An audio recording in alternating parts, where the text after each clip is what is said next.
Hey Shori. Mama. Poa sana. Usingenipatia hata namba. Mimi si datingi watu wanakaa hivi. Au usinione hivyo bana. Like wewe si class yangu.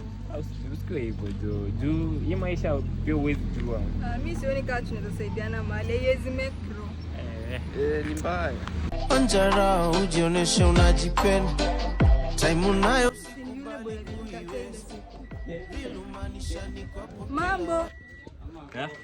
Ona. Niko poa. Ona, unaweza chukua namba sasa. Kwani ulikuwa na gari?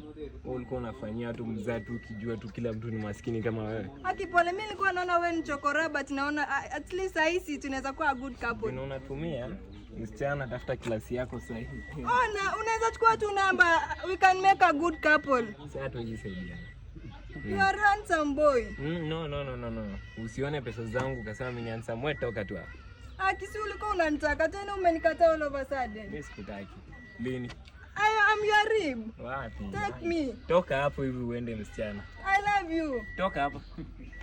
Unajua? You are tall dark handsome. Wasichana nyinyi nachukia sana kwa hii maisha. Unaona ukitaka kufaulu? Nikikuona moyo wangu unadunda. Toka hapa. Ona, si uchukue basi namba peke yake. Hello. Si uchukue namba pekee. Jeff uko wapi? Ona, si uchukue namba. Msichana, niko kwa simu. Wewe. Unajua? Ona, mimi sasa mbona nikamkataa ile siku sasa ningekuwa hata ningekuwa Maldives. Sasa uko wapi? Sawa, nakuja tu sasa. Mungu, si uchukue